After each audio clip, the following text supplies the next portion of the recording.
أعوذ بالله من الشيطان الرجيم بسم الله الرحمن الرحيم رب اشرح لي صدري ويسر لي أمري واحلل عقدة من لساني يفقهوا قولي ربنا زدنا علما اللهم فقهنا في الدين آمین یا رب العالمین۔ جی آغاز ہوتا ہے تیسرے پارے کا رکوع نمبر 1 سے۔ اللہ رب العزت ارشاد فرماتے ہیں تلک الرسل فضلنا بعضهم على بعض، یہ رسول ہم نے ان کے بعض کو بعض پر فضیلت دی، اور ان میں سے کچھ وہ ہیں جن سے اللہ نے کلام کیا اور ان کے بعض کو اس نے درجوں میں بلند کیا۔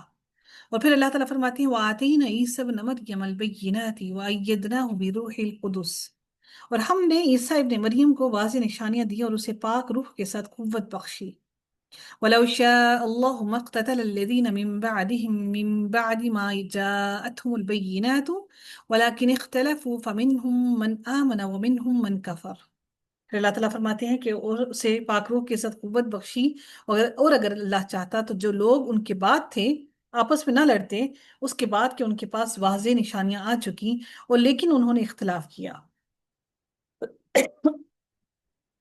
تو ان میں سے کوئی تو وہ تھا جو ایمان لایا، اور ان میں سے کوئی وہ تھا جس نے کفر کیا، اور اگر اللہ چاہتا تو وہ آپس میں نہ لڑتے، اور لیکن اللہ کرتا ہے، لیکن اللہ کرتا ہے جو وہ چاہتا ہے۔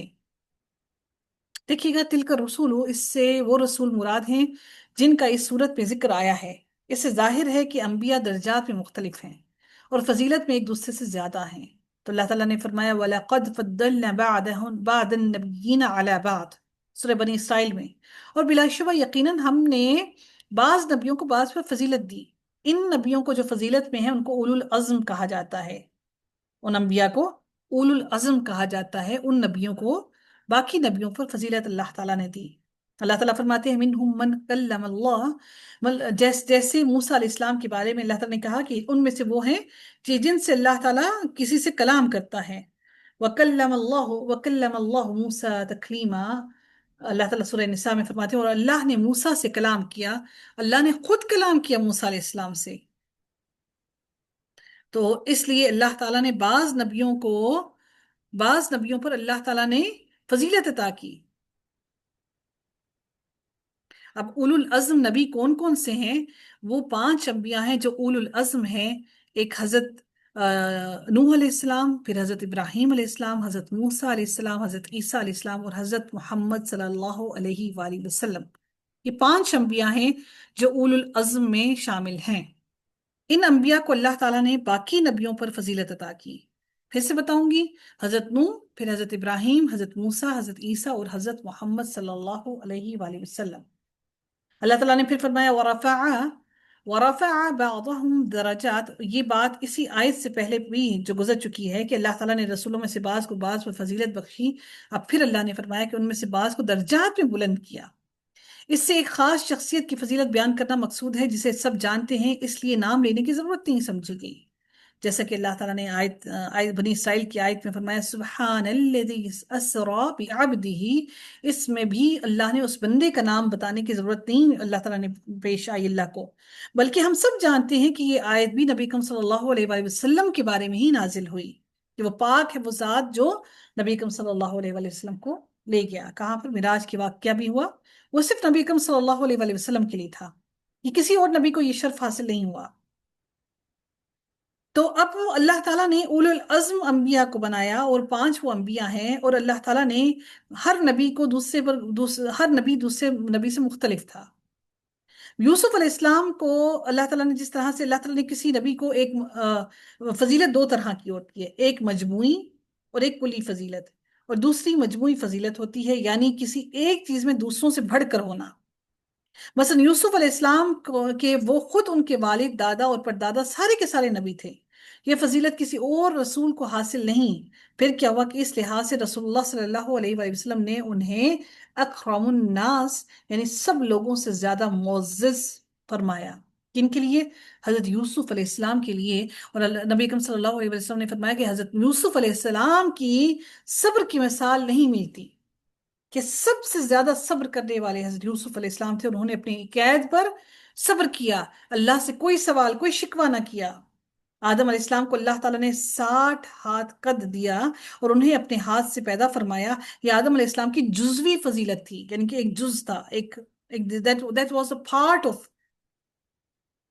کہ ان کا وہ ایک پارٹ تھا، ان کی ایک فضیلت کا، کلی اور مجموعی طور پر ہمارے نبی اکرم صلی اللہ علیہ وسلم تمام انبیاء سے افضل ہیں۔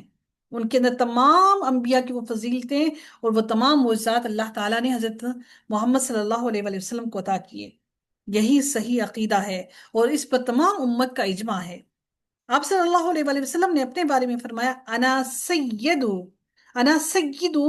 ولد آدم یوم القیامت ولا فخر، میں آدم کی اولاد کا قیامت کے دن سردار ہوں گا اور کوئی فخر نہیں۔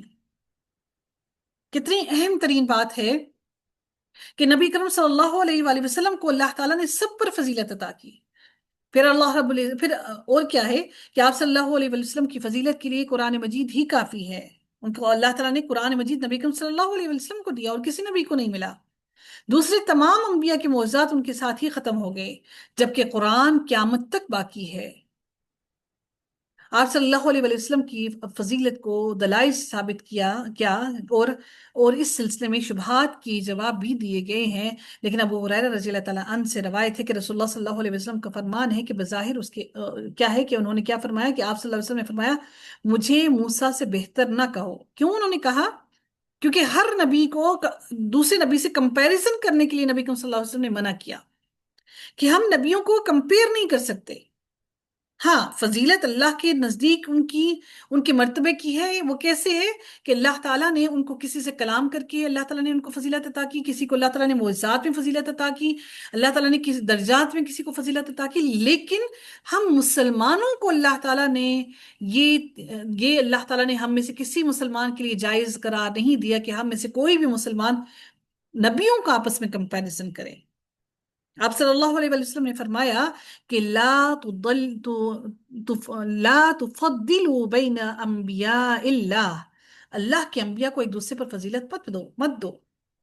علماء نے اس کے متعدد جواب دیے، جن میں سے واضح ترین جواب جو ہے وہ دو یہ ہیں کہ ایک یہ کہ آپ صلی اللہ علیہ وسلم کی مراد میری فضیلت ایسے انداز میں بیان نہ کرو کہ جس سے دوسرے انبیاء کی شان میں کوئی کمی واقع ہو جائے، کیونکہ آپ صلی اللہ علیہ وسلم نے یہ الفاظ مسلمان اور یہودی کے جھگڑے کے موقع پر فرمائے تھے۔ اس کا دوسرا جواب یہ ہے کہ کسی نبی کو ایک ایک چیز میں دوسرے انبیاء سے افضل نہ بتاؤ، کیونکہ جزوی طور پر فضیلت کسی بھی نبی کی ہو سکتی ہے۔ اس آیت سے صاف ثابت ہوتا ہے کہ بعض انبیاء کو بعض پر فضیلت حاصل ہے، لیکن حدیث میں فضیلت دینے سے منع فرمایا ہے۔ ہمیں حکم نہیں ہے کہ ہم کسی کو فضیلت دیں، اس سے مراد مقابلہ کرنا ہے کہ ہم مقابلہ نہ کریں انبیاء کے درمیان۔ اللہ تعالیٰ فرماتی ہے وَآتَيْنَا عِيسَى ابْنَ مَرْيَمَ الْبَيِّنَاتِ، یہاں پر البینات سے مراد واضح دلائل اور معجزات ہیں، کہ اللہ تعالیٰ نے حضرت عیسیٰ علیہ السلام کو واضح دلائل اور معجزات عطا کیے۔ یعنی انبیاء کے بارے میں اللہ تعالیٰ نے انبیاء کو واضح دلائل عطا کیے، اور کوئی بھی اختلاف اور ضد اور عناد کی وجہ سے انبیاء کے بارے میں ایک دوسرے سے لڑائی جھگڑا نہ کرے۔ تو انسان کو چاہیے کہ اپنی کم عقلی کو مد نظر رکھتے ہوئے اللہ تعالیٰ نے جو بیان کر دیا اس کو اتنا ہی سمجھ کر خاموشی کا دامن پکڑ لے۔ اس آیت میں رسول اللہ صلی اللہ علیہ وسلم کو تسلی دی گئی ہے کہ کفر اور ایمان میں لوگوں کا اختلاف تو پہلے سے ہی ہمیشہ سے چلا آ رہا ہے۔ کوئی نبی ایسا نہیں کہ جس کی ساری امت ایمان لے آئی ہو، لہٰذا آپ ان کے انکار سے رنجیدہ نہ ہوں، آپ غمزدہ نہ ہوں۔ سارے لوگ ایسے ہی تھے، تمام انبیاء کی امتوں نے ایسے ہی کیا، لوگوں نے ایسے ہی کیا۔ تو اللہ تعالیٰ جس کو چاہتا ہے ہدایت دیتا ہے، اور کسی کے بس میں نہیں کہ وہ کوئی کسی سے ہدایت لے سکے۔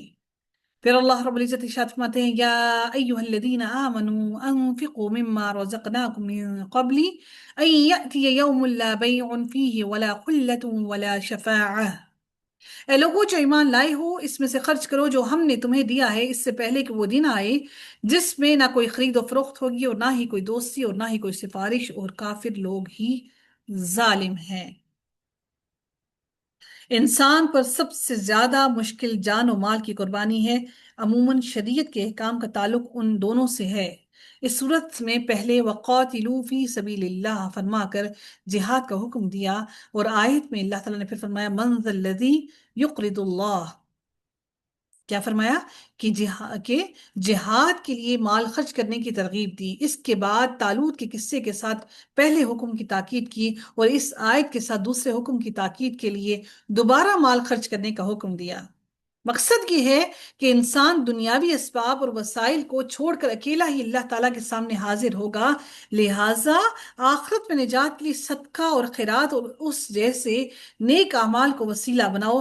قیامت کے دن دنیاوی دوستی، رشتہ داری کا تعلق اور سفارش وغیرہ کوئی بھی چیز کام نہیں آئے گی۔ اس آیت سے یہ بھی معلوم ہوا کہ زکوٰۃ کا منکر کافر ہے۔ رسول اللہ صلی اللہ علیہ وآلہ وسلم کی وفات کے بعد ابو بکر صدیق رضی اللہ تعالیٰ عنہ نے منکرین زکوٰۃ سے جہاد کیا، جیسا کہ کفار سے کیا جاتا ہے۔